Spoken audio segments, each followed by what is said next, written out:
Hey guys, this is DarkLiberator reviewing Medal of Honor PC version, and today we'll begin by reviewing the single player. Now the game is about you're part of Tier 1 and you're currently based in Afghanistan. You're fighting the Taliban rebels who are trying to take control of the country, and you are going to stop them in several dangerous missions. We're going to try to stop them anyway. Now I found the single player very interesting and enjoyable actually. Now most games today seem to be bent on like end of the world or something, but this was pretty realistic, I must admit. Though I think that the game is a bit short. It ended kind of abruptly for me, though the ending was pretty good. Now in the game you would be able to fly choppers, ride ATVs, and direct gunships, and do lots of intense gunfights, which are pretty fascinating to say the least. I also like how you can change your caliber weapon when you direct gunships. Like if you're aiming at position, you can change the weapon from a 155mm to a big bomb or something like that. It's interesting actually, and I had fun doing it, blowing the hell out of houses and crap. Now audio-wise, the game sounds fun, and graphic-wise, this is where it gets interesting. The single player runs on a modified Unreal Engine 3, heavily modified, to say the least.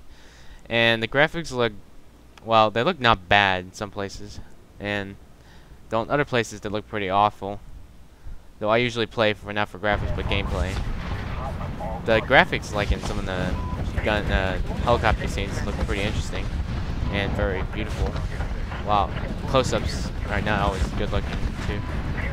The dust and the terrain was pretty interesting looking.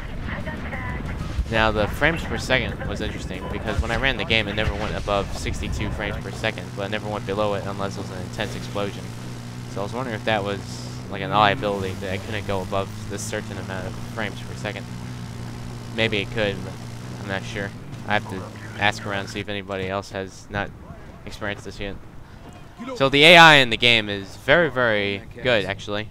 I have to admit, like the firefights I've had with the AI in the single player was pretty intense, I have to admit. Got my heart beating several times. I've died like, lost count of how many times I've died in the single player. So, it's pretty good. And as for your teammates, your computer bot friends are pretty good. They can wipe out any team. They're far better than most of the AI I've seen in most games. And I like how I can ask ammo from one of them, and it's very, very useful, especially in that the hill battle I had, and I ran out of ammo like 2 times, and I had to ask for more ammo, and they gave it to me. So, pretty much my thoughts on the AI are, the AI is pretty good. Now the game, like I said earlier, was very, very realistic. They definitely worked with the US Army on this. They had like constant, the units on the ground were talking back to each other hundreds of times, confirming various things. So it was pretty interesting to see how it worked. The game also has, single player also has Tier 1 mode, which is pretty much like Modern Warfare Spec Ops, but you're by yourself, and you win awards if you get past a certain point. Though I haven't really played it much. So basically, the single player is pretty fun, just a little shorter than I liked, though it was a little longer than Backcountry 2 or Modern Warfare 2 for that matter, since we're going to draw comparisons between these two games. And it's very enjoyable, I have to admit, very enjoyable. And I give it a good try, or rent at least.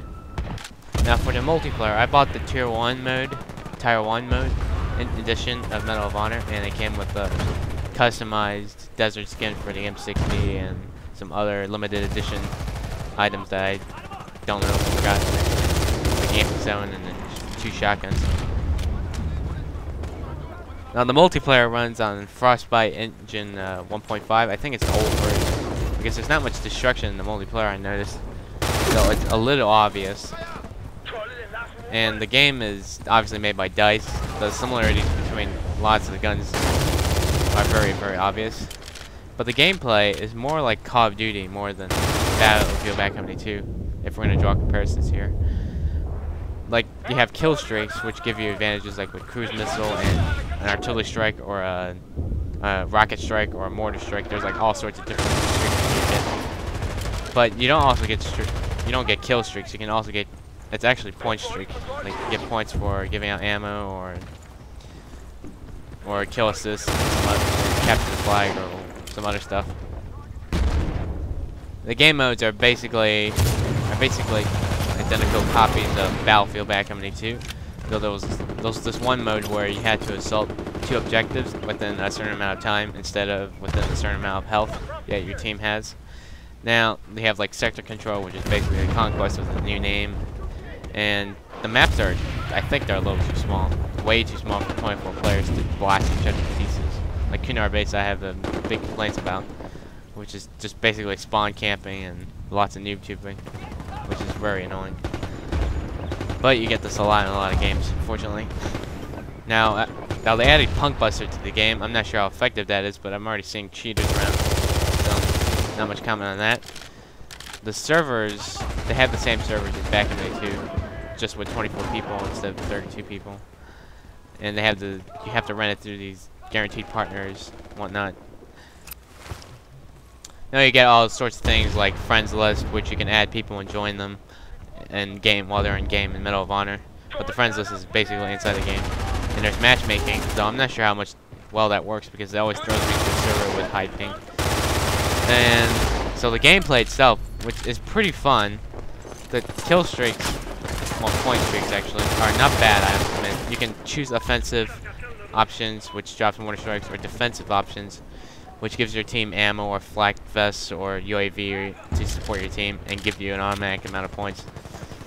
So, and the guns themselves, pretty much like I said earlier, like Bad Company 2.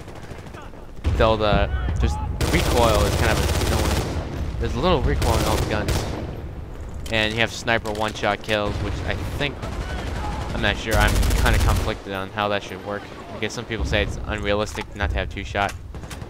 Unrealistic to have 2 shots to kill a person. And other people say it's, you know, the sniping is just annoying as hell in Medal of Honor multiplayer. Now as for graphics, the game looks like Bad Company 2, obviously. It runs very well. I think they might have optimized it ever since the early release. And I hope they continue to do that when they release Battlefield 3 for the new Frostbite 2 engine, which hopefully will have more destruction. And this game, like I said, it runs on an older version of Frostbite, so it doesn't have much destruction. Though you can always see like signs getting blown off in the middle of a street fight and RPGs and whatnot. So basically my thoughts on the multiplayer is enjoyable, not exactly staying power, but like that. So basically my thoughts on the multiplayer is it's fun, enjoyable, and it's definitely a good try. It's fun while it lasts. Just I wish they added mod tools, but it looks like that's never going to happen in a long time. And I hope they continue to update and improve the game. So many of you are probably asking, is it worth 60 bucks? I'd say probably not 60 bucks exactly, maybe 40 or 30. I would recommend you should buy it when it goes on discount. And at least give it a try. The single player is definitely interesting. The multiplayer is definitely fun, though I'm not sure how much staying power I'll have with Black Ops coming out next month and the Vietnam, which will probably chew up everything, chew up all its player base. And then it'll probably be dead within a couple months, sadly. And the reboot of a franchise has gone flop.